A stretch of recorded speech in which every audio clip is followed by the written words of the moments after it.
Feel free to let us know where you're joining from in the chat. If you'd like to give a land acknowledgement too, here's a link to learn more about the indigenous land you might be living on. Oh, Seattle, nice. I've had some friends recently move to Seattle. We're gonna let people come in for just a couple of minutes and then we'll get started here. Petaluma, nice. Hey, Penelope. Tennessee, Kingston Springs. I haven't been to Kingston Springs, but I was just in Nashville, place everyone goes. Hey, Lily.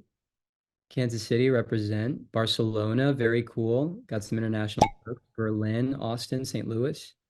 I've been doing this at the start of all of our webinars. Maybe it's not helpful to just list every single Canada. I'll do it anyway. Evanston, Illinois, welcome. Oh, Michael, you're from KC too? Nice.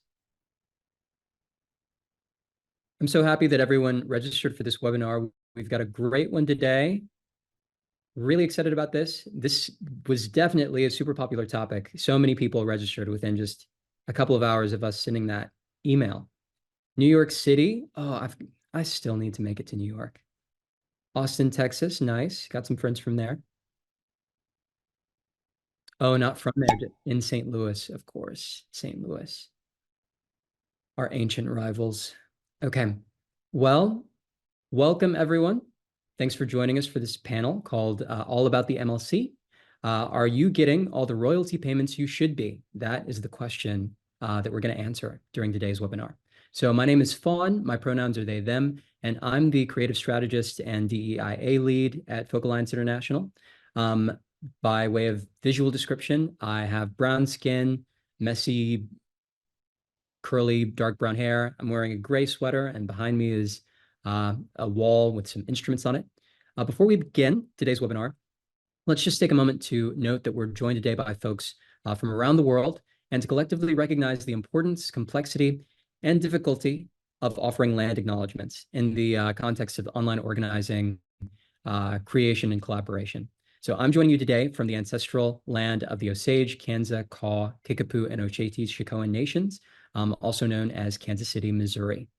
So we invite you to not only join in acknowledging our shared responsibility to work towards reconciliation, but to commit to taking personal, meaningful, and measurable action towards healing the legacies of colonization, forced migration, and cultural erasure. And if you'd like to learn more about the indigenous land that you're on, here's a link I've just posted in the chat that can help you discover that.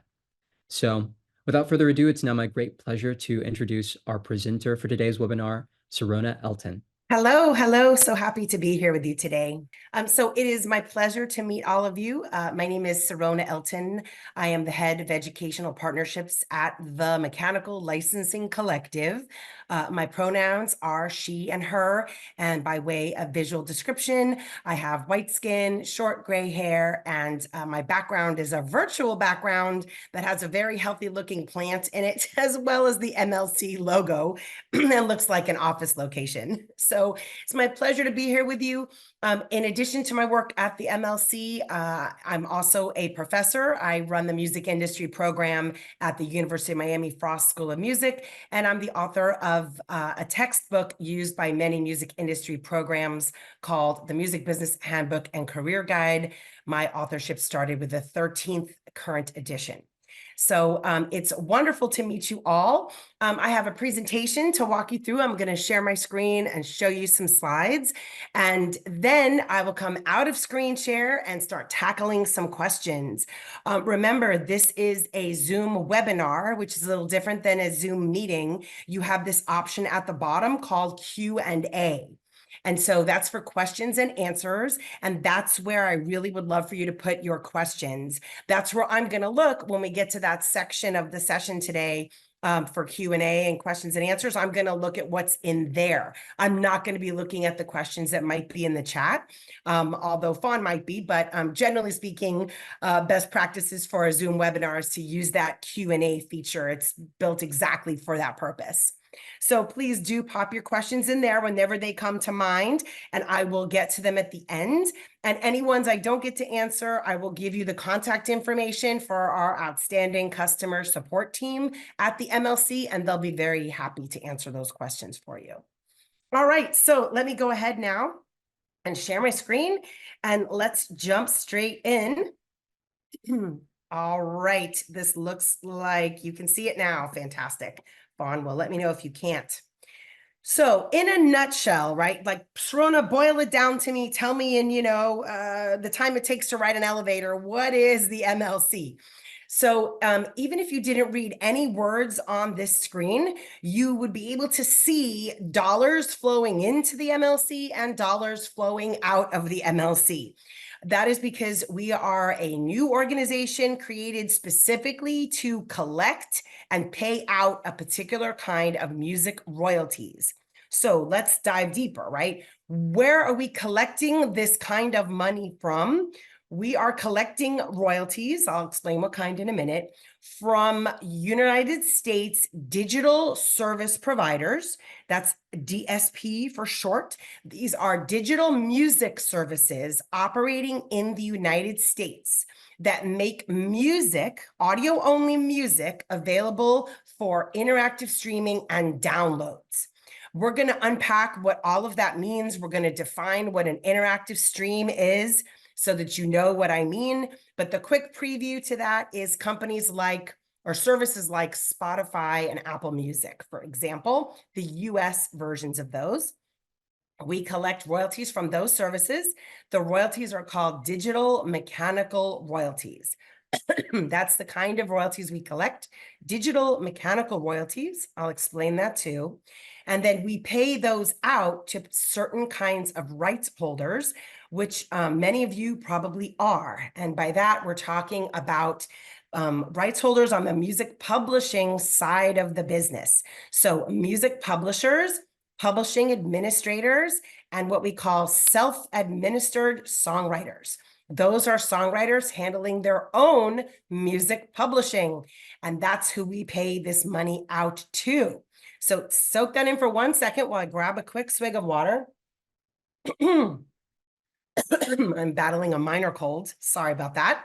The MLC is the only administrator authorized by law to collect and pay out this particular kind of money, which means if you're entitled to this money, either you're getting this directly from us or we are paying somebody who is paying you.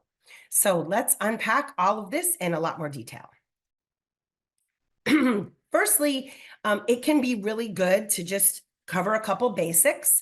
And the first basic I'd like to make sure everybody's crystal clear on is the difference between a song and a recording, because these are different kinds of works under copyright law. Even if you create it all at the same time, they are different under copyright law. They get treated differently in terms of royalties. So a song or a musical composition, the copyright law calls these musical works. And these are what are created by songwriters or composers and lyricists, and often administered by music publishers, right? So here we're talking about the music, so the melody, rhythm, harmony, lyrics, if there are any lyrics, right, that could be expressed in a system of musical notation. In other words, you could write these out on sheet music if you wanted to, right? That's what we mean by a musical work, also known as a song or a musical composition. A really good example I like to point to is the song called Yesterday, written by John Lennon and Paul McCartney, for example. Under the copyright law, this is a different kind of work than a sound recording, right? By this, we mean the audio only sound recording. And this is essentially the capturing of somebody performing that musical work. Although a sound recording could also be an audiobook or a podcast, right? In the music business, these are generally created by recording artists and producers, often distributed by record companies. And a sound recording is also different and separate from an audio-visual work, which is how the copyright law refers to videos. So this this distinction under the copyright law is often why, the music industry is so complicated. Imagine you're watching a music video. You have 3 different copyrights going on. You have the video copyright, the sound recording copyright of that sound recording that was first made and now is embedded in that music video, and the underlying musical work that the sound recording was made of. So in that music video, you've got 3 copyrights happening. And the way the licensing works and the rights holders of all of that works gets crazy complicated. So building on that example, that song Yesterday was first recorded by the Beatles, but then that same song was re-recorded many more times.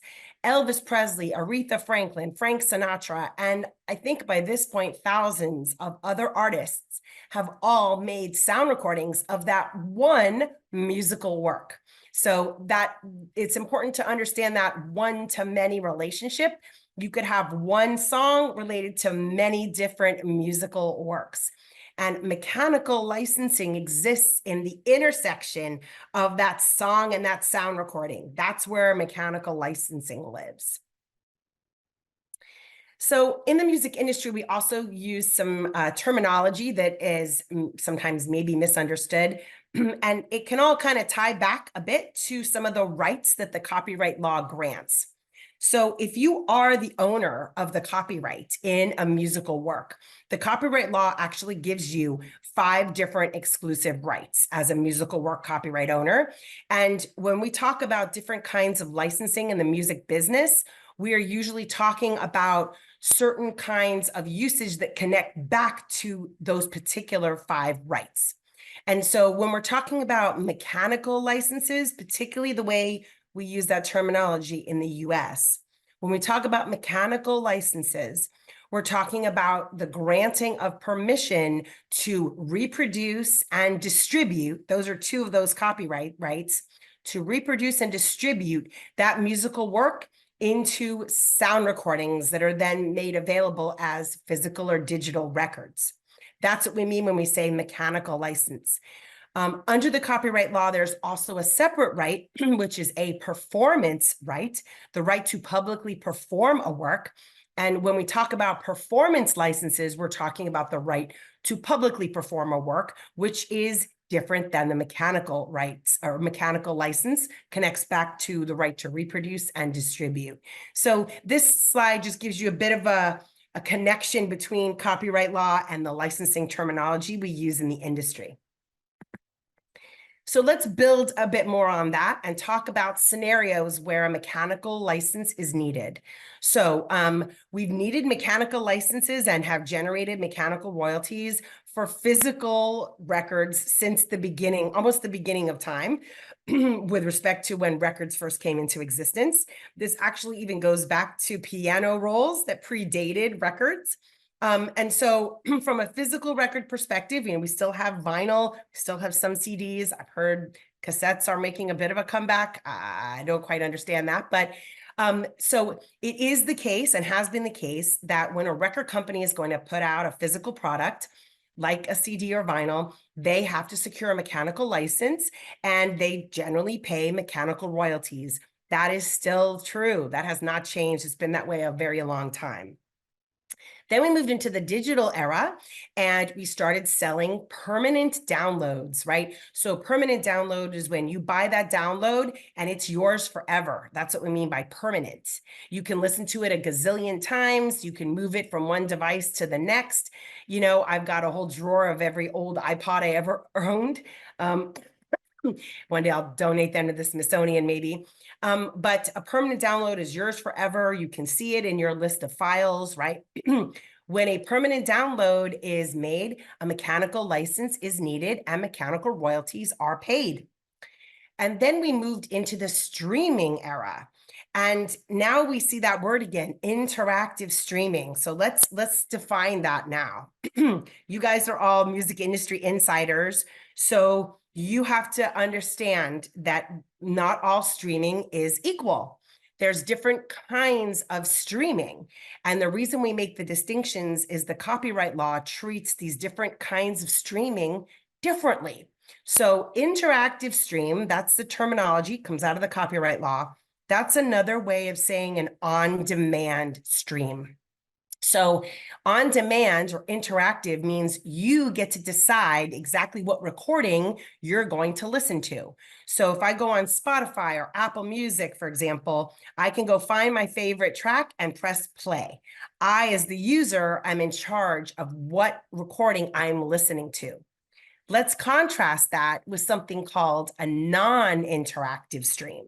That's also the way the copyright law refers to it. A non-interactive stream is like digital radio. So for example, Pandora Radio or Sirius XM satellite radio. In a non-interactive stream scenario, you could pick the station or the channel or the playlist, but you cannot pick the specific recording you're going to listen to, right? You don't have that ability. And so a non-interactive stream is treated differently than an interactive stream by the copyright law. An interactive stream requires a mechanical license and generates a mechanical royalty. A non-interactive stream does not require a mechanical license. A non-interactive stream is considered to be only a performance, not also a reproduction and distribution, right? If we're getting really technically legal about it. So an interactive stream needs a mechanical license. Another thing is there's more than one kind of download. So there's something called a limited download, which is different than a permanent download.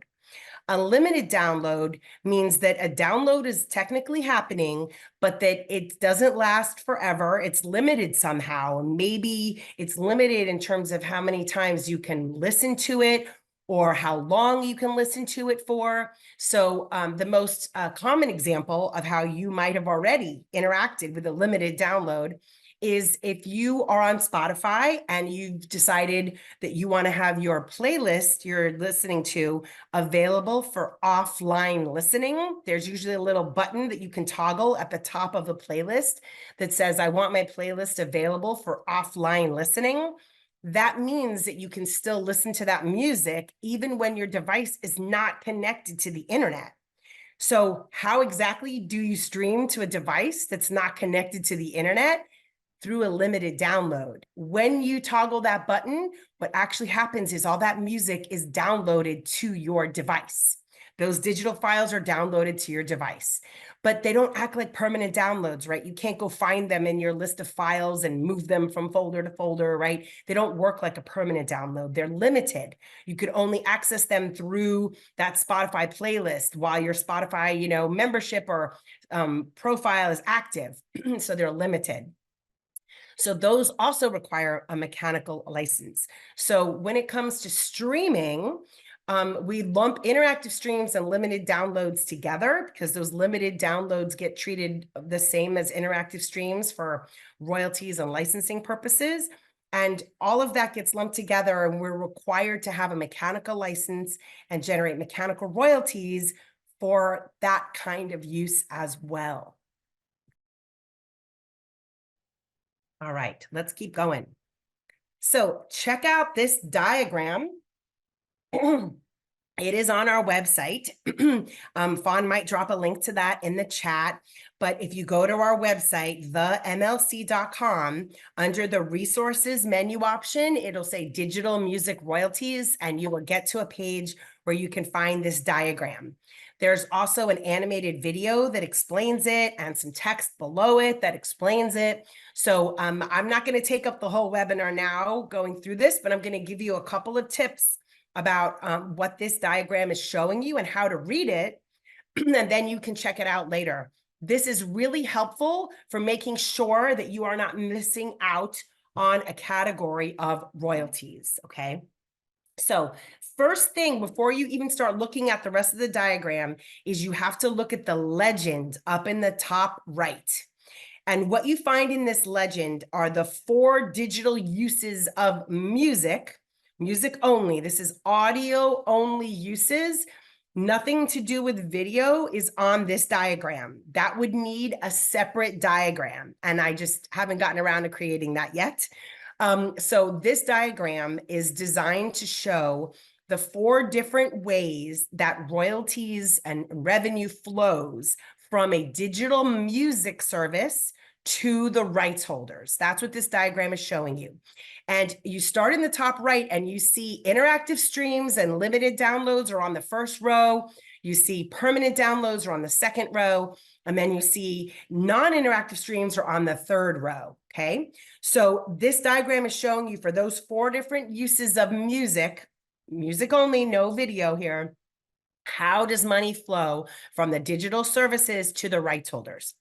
And then what those color numbers 1, 2, 3, and 4 are showing you is which of these flows of money apply to that kind of digital use. So for example, on the first row of the legend, interactive streams, when you have an interactive stream on Spotify or Apple Music, for example, there are 3 types of money flows that happen. Think about that for a second. One stream on Spotify triggers 3 flows of money, okay? If we look at permanent downloads, one permanent download triggers 2 flows of money. Non-interactive streams, one non-interactive stream on Pandora Radio triggers 2 types of money flows. And these are not or, they are and. So for an interactive stream, money flows down column number 1, column number 2, and column number 3, okay? That's what the legend is telling you. The second thing to understand is the left half of the screen, columns 1 and columns 2, are money that flows related to the use of the song, right? That musical work. That is money that flows on the publishing side of the business to publishers, publishing administrators, and songwriters. The right half of the screen is sound recording money, columns 3 and 4. That is money that flows to recording artists, producers, record labels, right? So now let's look at that interactive stream. 1, 2, and 3. Let's just look at that as an example. That one Spotify stream triggers number 1, public performance revenue. So an interactive stream is actually both a public performance and a reproduction and distribution.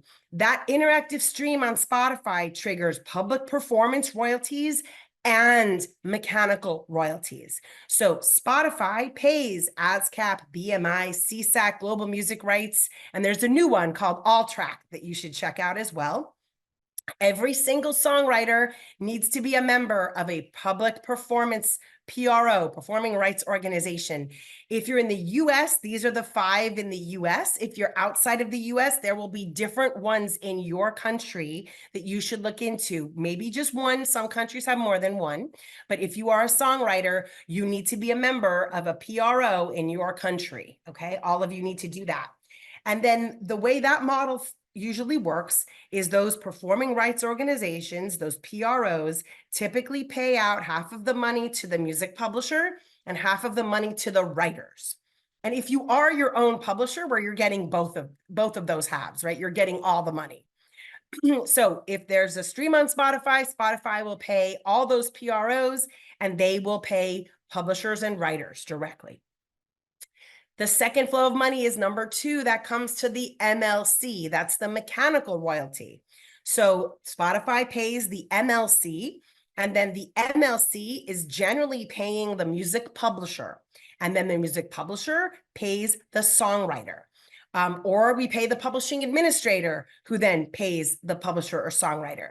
If you are a songwriter and you have no publisher and you have no publishing administrator, you are doing it all on your own, then we call you a self-administered songwriter, and you can get paid directly by the MLC. In other countries, often the mechanical rights organization and the performing rights organization are joined together as one organization. So if you're based outside the US, you should check with your PRO to understand if they are only a PRO or if they also collect mechanical royalties for you from around the world. So that's the second royalty. We're going to unpack that a lot more in a second. And then the third money that flows from Spotify is to the recording distributor, right? So if that's on a major label, right, that's going to Sony, Universal, Warner, or if it's an independent, that might be going to DistroKid or CD Baby or TuneCore, right? Or Symphonic. That money is going to go to the distributor, who then pays the record label, who then pays the artist and the producer. Or if you're a do-it-yourself recording artist, that distributor or aggregator like CD Baby is going to pay you your money directly. And that one stream on Spotify triggers 3 sets of money, right? So if you are a songwriter, you should be getting money under columns 1 and 2. If you're a recording artist, you should be getting monies under 3 and 4. I'll quickly mention 4, and then we will move on from this diagram. So Pandora Radio, right, is non-interactive streaming. They do not pay a mechanical royalty, and the sound recording money from Pandora flows differently. So Pandora Radio does pay those PROs, the public performance royalties for the song. And then Pandora Radio pays Sound Exchange for the use of the sound recordings. And then the model that Sound Exchange follows is that they pay 50% of the money they receive to the sound recording copyright owner, which is usually the record label, 45% of the money to the featured recording artist, and 5% of the money to a fund that then pays that money out to any background singers and instrumentalists, the background musicians, non-featured is what they're called on recordings. So if you are a recording artist in the US, you should be a member of Sound Exchange. And if you're a recording artist outside of the US, you should have a neighboring rights society in your country, or a performers' rights society. Neighboring rights is the term used internationally, that you should be a member of to make sure that you're getting that money. Don't miss out on that money. Okay, so take some more time with this diagram. People have found it really helpful. And like I said, there are some explainer videos on the website as well. So what is the MLC exactly? Why are we here? There was a really important change in the US copyright law in 2018 called the Music Modernization Act. And it changed several things. One part of that act changed the way that digital mechanical licensing and royalties works in the United States. And specifically, it made 3 important changes. One, it created a new blanket license. So let me explain what a blanket license is. So music licensing generally follows one of 2 formats. Either it's done on a work by work basis, or it's done on a blanket basis. So work by work licensing means that the party who needs to secure a license, the party wanting to use the music, who needs a license, they have to specifically research, find out who the owners of the copyright are, and contact them directly to ask for a license, right? That's work by work licensing. You do it on a 1 by 1 by 1 by 1 separate basis, one at a time. Some models of how that works, for example, is synchronization licensing using music in a movie. Synchronization is the term we use for that. That's done on a work by work basis. But the other model is called blanket licensing. And in that model, the party needing to get that permission is able to go to an organization and get a license that covers generally like hundreds of thousands or millions of works, allowing that party to tap into and use all of the works that are handled by that organization in that particular way. That's what we call a blanket license. And so before the change in the law, the way mechanical licensing worked in the US was only on a work by work basis, right? So record companies still have to do this. It hasn't changed for them. Record companies and digital music services before the change in the law, their only option was work by work licensing. And so they would have to research who the owners are and then reach out and ask for a license. Or there's something specific to do with mechanical licensing, something called a compulsory license, which means that the law grants the license.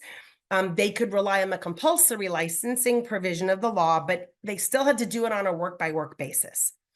That was really not very efficient for digital music services that are trying to clear now upwards of 100,000 new tracks uploaded per day.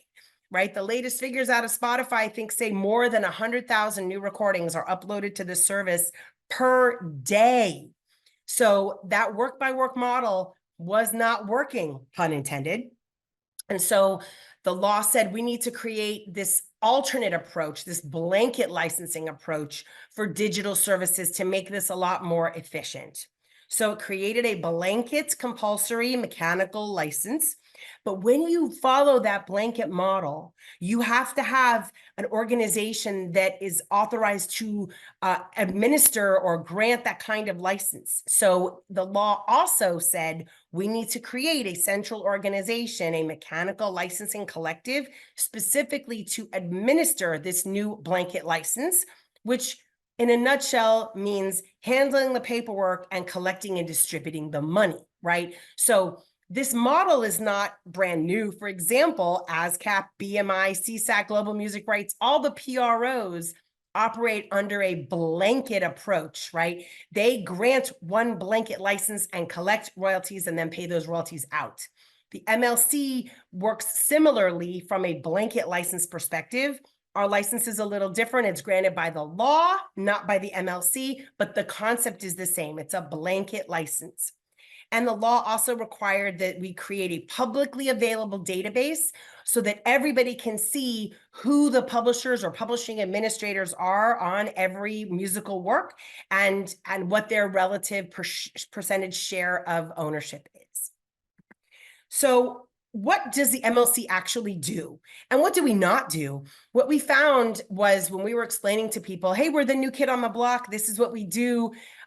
People had a lot of questions about things that we don't do that they were wondering if we would start doing. So we found it really helpful to explain what we do and what we don't do, because all those things we don't do, you will have to go and take action to collect that money from somebody else. So what do? We exist to administer this blanket license. This blanket license is available to US digital music services that are offering audio only, no video. So this does not apply to TikTok or Instagram or YouTube video. It applies to Spotify and Apple Music and services like that. Every month, we receive from those digital services a whole lot of data that tells us how many times a sound recording was streamed or downloaded. That's called usage reporting data. They report that sound recording usage data to the MLC, and then we try to do something we call matching. We match up that sound recording data to those musical works in our database. We're trying to, for example, match that sound recording of Yesterday by Elvis Presley. We're trying to match that to the musical work written by John Lennon and Paul McCartney in our database, right? Matching those sound recordings to that underlying musical work. We're doing that all the time, every day, with computers and people, and our members are helping do it. We're doing this matching all the time. That's the heavy lifting for us.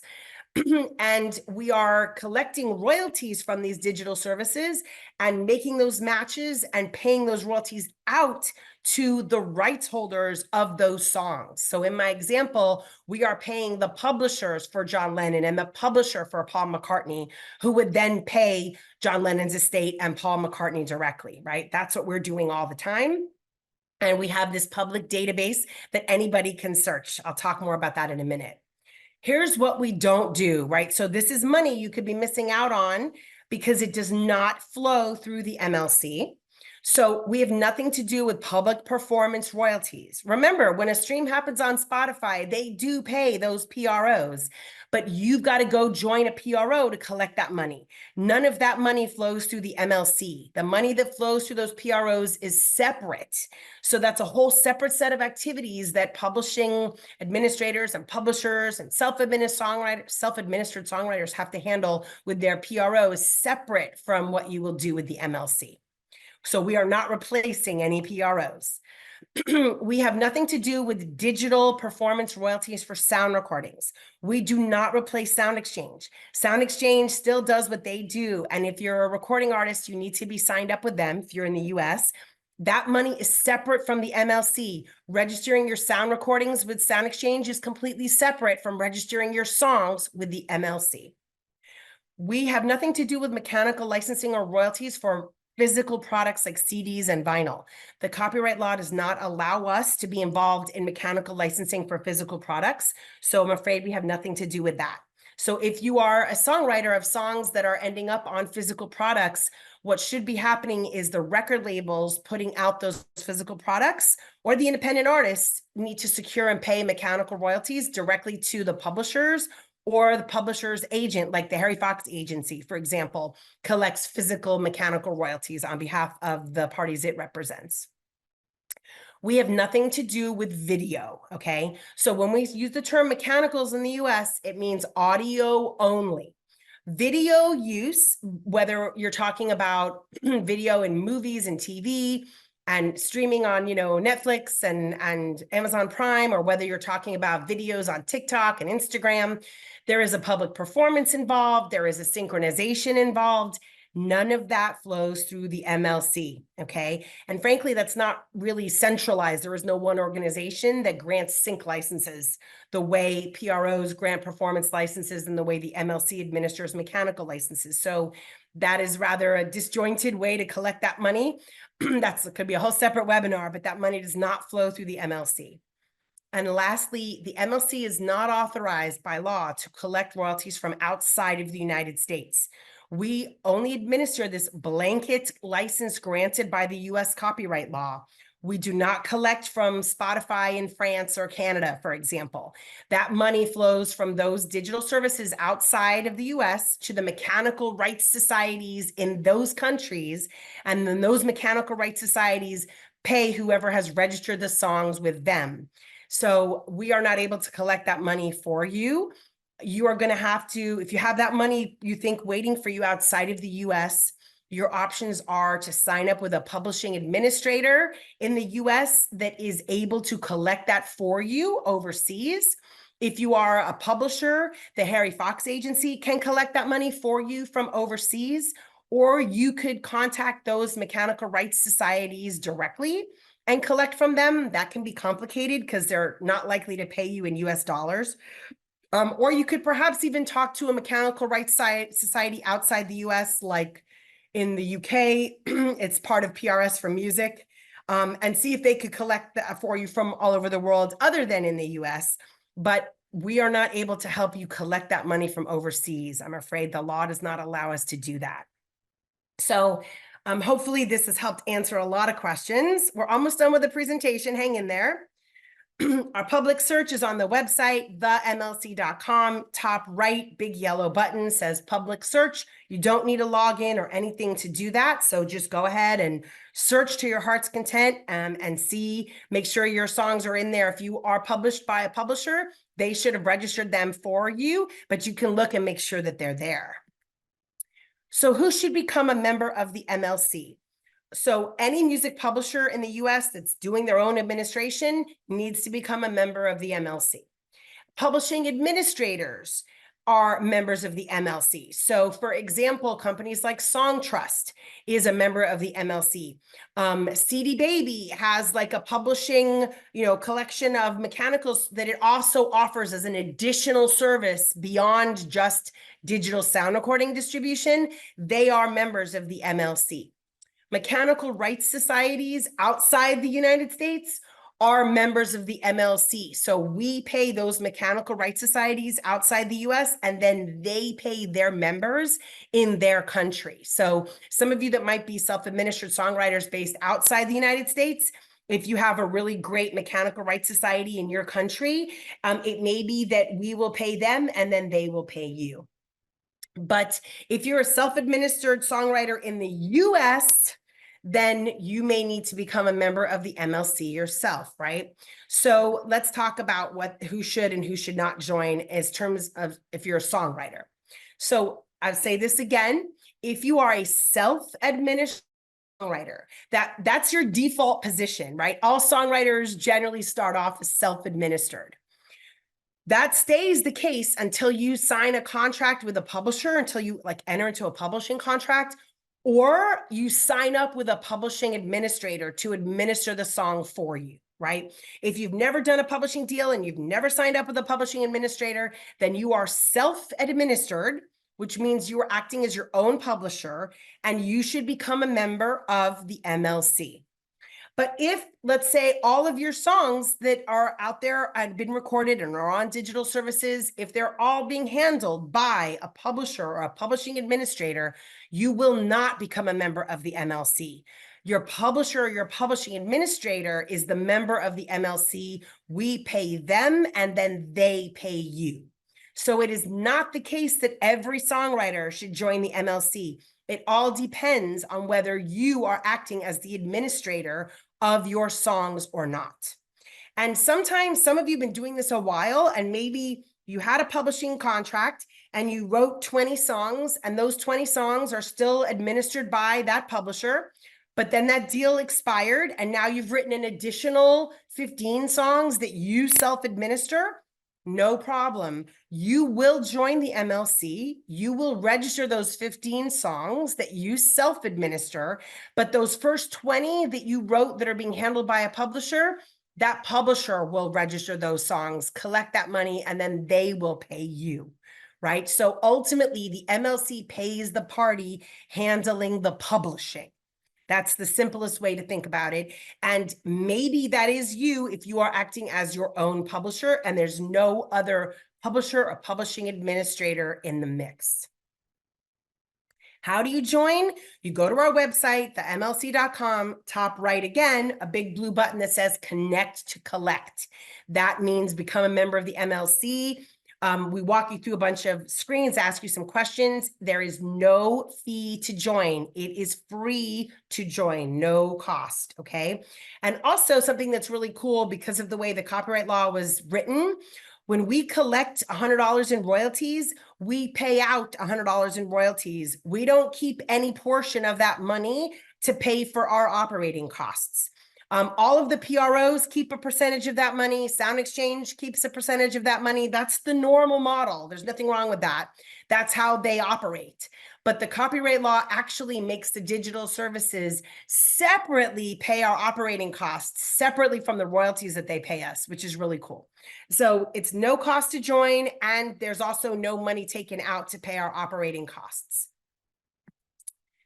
Once you become a member, that's not the end of it, though. Then you have to do something we call play your part.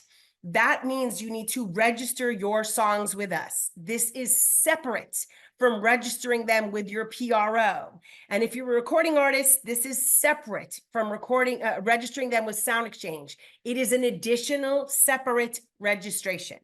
And we have a whole bunch of different tools that you can use to register them. We have explainer videos that walk you through exactly how to do it. You can type them into the screens in our portal. You can upload a spreadsheet. If you are a music publisher that operates with some sophisticated software, you can use something called a CWR file. That requires special software, but if you have that, you can send in a CWR file. So we've got, different tools that work for different people to register those songs. And some cases, let's say you co-wrote a song with somebody else, you will only register your share of that song. And so before you register the song, you actually will first search our database to make sure that we don't already have some of that information in there. Because if that starter information's in there, then you'll just add your information to it. So lots of tools. And the other cool thing we have is a tool called our matching tool. And this is where we have empowered our members to help make sure that all that sound recording usage reported to us is connected to your song so that you're not missing out on any royalties, right? So remember I talked about matching? We get sound recording usage reported to us every month from all these digital services, and we're always trying to match that sound recording to that song in our database. Well, all of our members have the ability to search through all of that reporting information that we haven't been able to match yet. You can look up recordings that have been made of your songs and tell us to match them, right? That way you are empowered to make sure you're not missing out on any money. So we have a matching tool and videos that explain how to use it as well. We pay money out, we pay royalties on a monthly basis. I know this diagram is still for 2023, but you can see the trend here, right?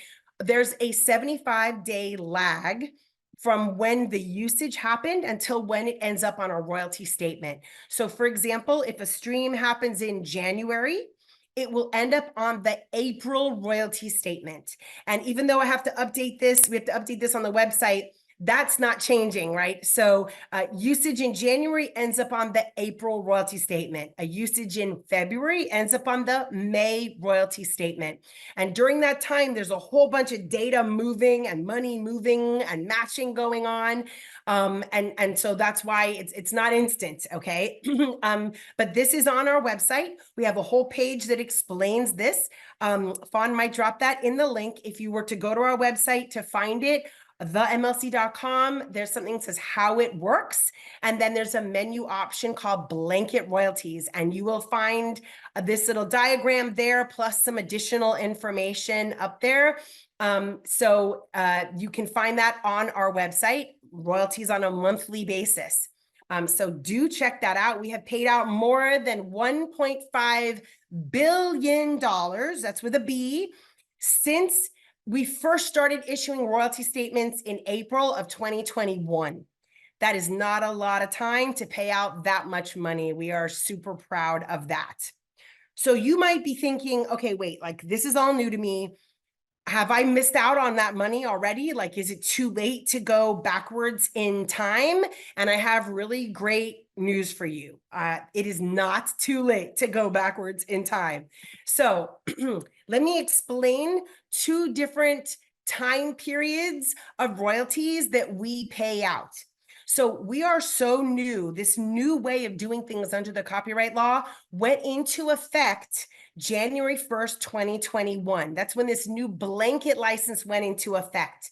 So all the royalties that we've been collecting from those digital services and paying out from January 1st, 2021 and forward, we call blanket royalties. They relate to this new blanket license. And we will always continue to try to pay out those blanket royalties at least for 3 years. So you will always be able to go back in time at least 3 years, okay? Probably longer. The law requires us to hold it for a minimum of 3 years, but we are allowed to hold it longer than that, and longer benefits the little guy. Okay, because longer means more time for us to try to find the specific person who's entitled to that money.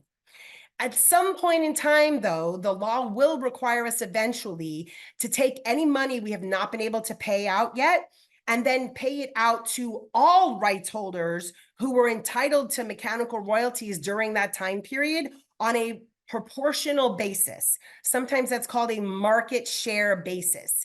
And what that will mean is that certainly the publishers who got more mechanical royalties during that time period will get a larger percentage of that royalty pool of money. And the people that got a small amount of royalties during that time period will get a small amount of that royalty pool that gets paid out. But the good news is the longer we hold it, the more chances that the person who's entitled to that specific money finds out about us and takes action to collect that money. So we will always hold it for at least 3 years. But I have even better news for you today. I sound like an infomercial, but wait, there's more. So as of right now, we actually have some unpaid money going back to 2007. Oh, mind blowing. What happened when this new law went into effect was it gave digital music services an option. It said at the end of December 2020, if they were sitting on any money that they had still not been able to pay out, any mechanical royalties they had not been able to pay out, those are called historical unmatched royalties, and those digital services could transfer all of that money to the MLC and avoid getting sued. So a lot of them chose to take that option.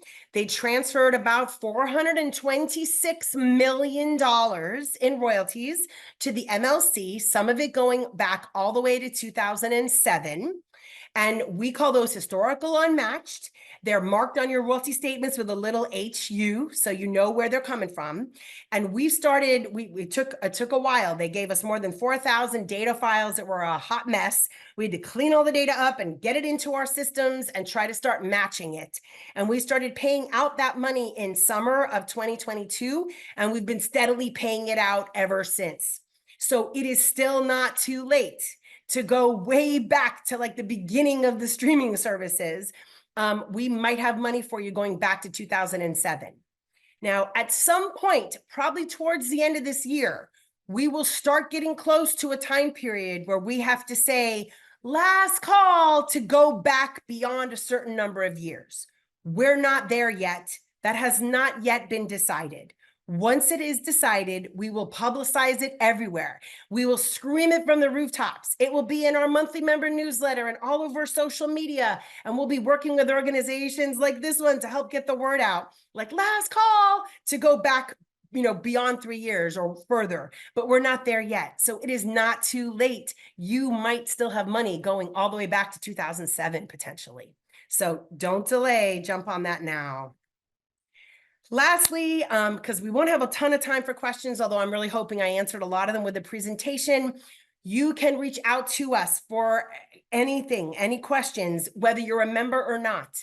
Firstly, you can get us on the phone. People find that mind-blowing. Usually, like our statistics for getting on the phone in under 1 minute of waiting time are really, really high. You can call that phone number. It's a Nashville number, Monday through Friday, 8 a.m. to 6 p.m. Central Time. If you are a member, you can initiate a live chat in our member portal with that same team of people, live human beings, not robots, during those support hours, or you can initiate an email to our support team by going to that URL, portal.themlc.com/contact-us. You do not have to be a member to ask us for anything, including like, do I need to become a member? How do I become a member? In addition to our support team, we've got lots of information on our website and on our YouTube channel. We've got lots of instructional videos there. Let me actually show you our social media things, and then we're going to come out of screen share in a second. I'm just going to put these up there for a second. And Fawn, I'm about to come out of screen share and switch to questions in a second. So this is, follow us on social media, but do check out our YouTube channel. We've got some really great animated instructional videos, plus recordings of webinars, lots of great information there. And then on our website, we've got frequently asked questions, all kinds of stuff. But if you can't find the answer you need and I can't get to it today, don't hesitate to contact our support team, okay? All right, so let me come out of screen share. And let me now throw on some reading glasses. Sorry, you're on a small screen. And let me go to the Q&A and see what we can knock out quickly in the little bit of time we have left. Okay, so I'm just skimming here. Right, so we don't send out slides after a presentation. Fawn can chime in about whether or not there'll be a video of this that might be available. But the presentation I just made is also the standard presentation we make in a lot of our MLC webinars, and you can find prior recordings of those webinars on our YouTube channel. So we don't send out the slides, but you can watch a video of this exact one or one just like it in the future for sure. Okay, so here is, let's see. Michael asks, he says, I'm registered with BMI. And I register my songs as the publisher and the writer, so that he's basically getting 200%. In other words, he's getting the 100% of the publisher share and 100% of the writer share, okay? So his question is, to get the mechanical payout from the MLC, do I need an account with the MLC or will BMI pass that money to me? You need to sign up with the MLC.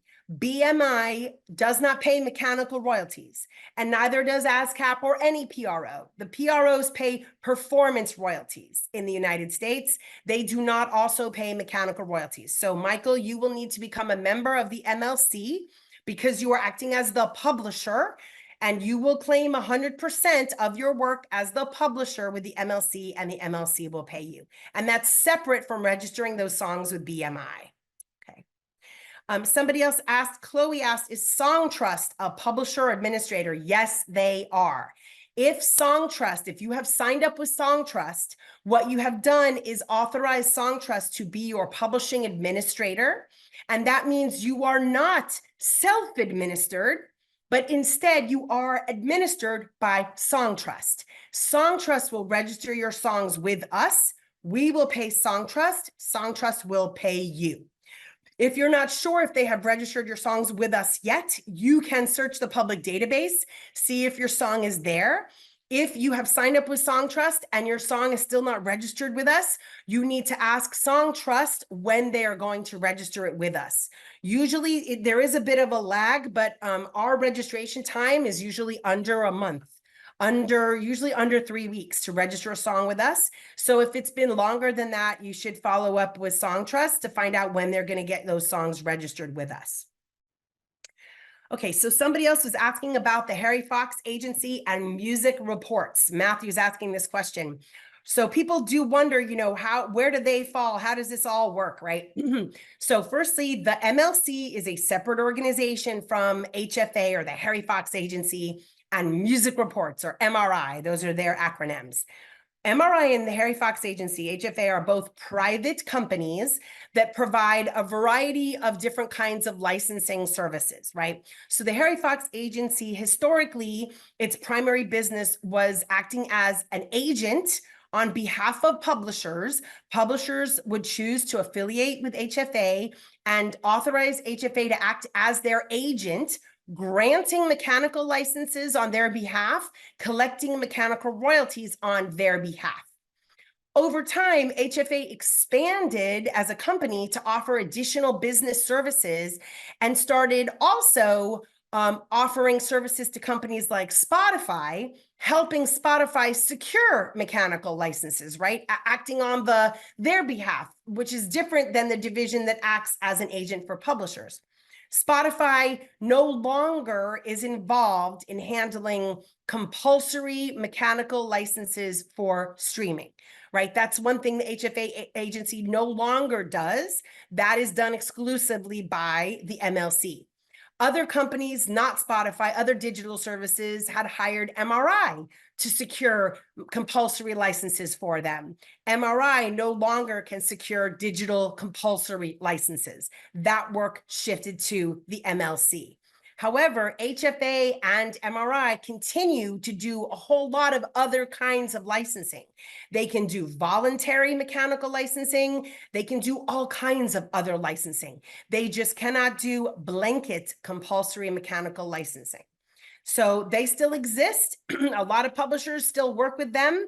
But if you are a publisher in the US and you're handling your own administration, you still need to become a member of the MLC, because the money from the MLC does not get paid to HFA or MRI. We need to pay that to you directly. Okay, so they are a company that provides a variety of services. All right. Oh, one other benefit, though, if you are a publisher and you are affiliated with the Harry Fox Agency, although you still have to become a member of the MLC, you do not have to do duplicate song registration. The MLC has hired the Harry Fox Agency as a vendor to provide certain services to us. One of those services is they share their database with us. So if you are a publisher who is affiliated with the Harry Fox Agency and you register a new song with the Harry Fox Agency, that will automatically register that song with the MLC. That's the only organization that way where that is true, okay? That's not, you know, ASCAP BMI, you still got to do that separately. But if you are a publisher affiliated with HFA, you do not have to register your songs with both HFA and with us. That data will pass over. Okay, so somebody asked if I could weigh in on which is the best PRO. I'm afraid, no, I'm not going to comment on that. That's not for me to comment. No, we do not import data from PRO databases. We do not have access to the PRO's databases. However, right, we do have the ability for our members to upload a spreadsheet to register their works. And my understanding is that you can work with your PRO to download your catalog from your PRO. And so what you might want to look into is downloading your catalog from your PRO. You would have to do some reconfiguring in Excel, reformatting to get it into the template style that we need to upload it, but that would stop you from having to retype it. You could download from your PRO, reconfigure in Excel, and then potentially do an upload to get those songs registered in bulk. Okay, and then I'll take one last question and we're almost out of time. Zach says, I'm in Canada, am I able to sign up with the MLC? So if you are based outside of the US, We are very happy if you would like to become a member of the MLC. If you're a self-administered songwriter outside the US, yes, you are eligible, you are welcome to sign up with the MLC. But note a couple of things, right? Firstly, we will pay you in US dollars. But secondly, you should, before doing that, take some time to research, do you have a mechanical rights organization in your country? Are you already signed up with them, and have you authorized them to collect from the United States for you? Okay, because if you have done that already, and then you directly try to sign up with the MLC and also register your songs, what it's going to look like is a rights conflict. We're not going to know who are we supposed to pay, you or the Mechanical Rights Society in your country. So you need to first check in your country to find out if you have already authorized the Mechanical Rights Society in your country to collect on your behalf. And then find out from them your options. If you want to change that, can you change that? Can you tell them not to collect from the US, but to collect from everywhere else? Which is something to really consider, right? Because the MLC cannot collect for you from anywhere else in the world. Whereas you're collecting, your Mechanical Rights Society in your country probably can collect from all over the world. So you should talk to them to find out, you know, could you carve out the US and just collect the US from us directly and have them collect everywhere else?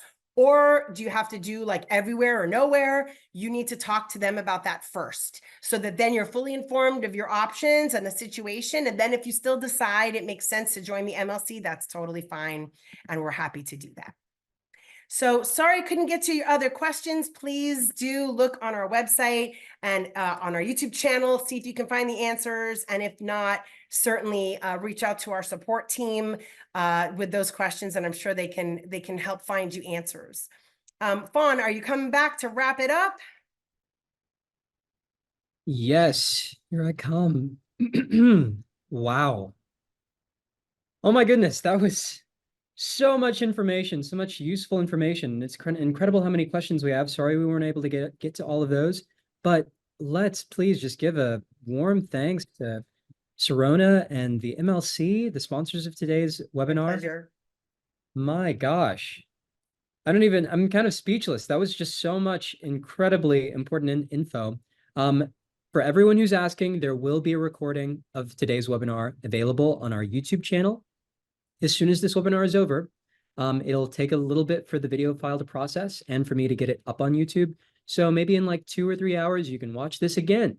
You can watch it as many times as you'd like. I'll send out an email to all of the webinar registrants with that recording link, as well as every single link that is in the chat now. So I'm going to save the chat. So just keep an eye on your inbox for that, or subscribe to us on YouTube if you'd like to see the video, the recording of today's video. So thank you again to the MLC and to Serona.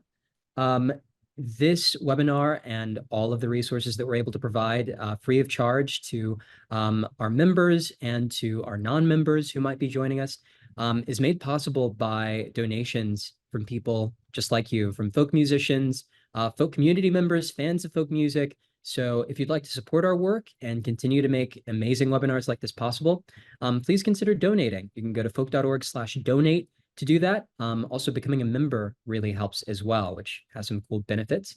Also, if you like what you see here, folks, we've got a great community, and you can join that community online on our online platform, Chorus. Some of you might already be aware of it if you're going to our conference later this February. Yeah, also go to our join us at our conference. I think Serona might be joining us too. I'm going to be there. I'm so excited. My first one. I can't wait. Nice. It's going to be awesome. And so that's February 21st to the 25th. Join us on Chorus if you want more information about our about that and all the other community offerings that we have. You can even share new releases. If you've got some new music that you've just released, post it on Chorus. We'd love to listen. And final thoughts, and we've done the Q&A. So thank you all for joining. And I'm just going to leave it at that. And yeah, have a nice one, everyone. Bye-bye. See you later.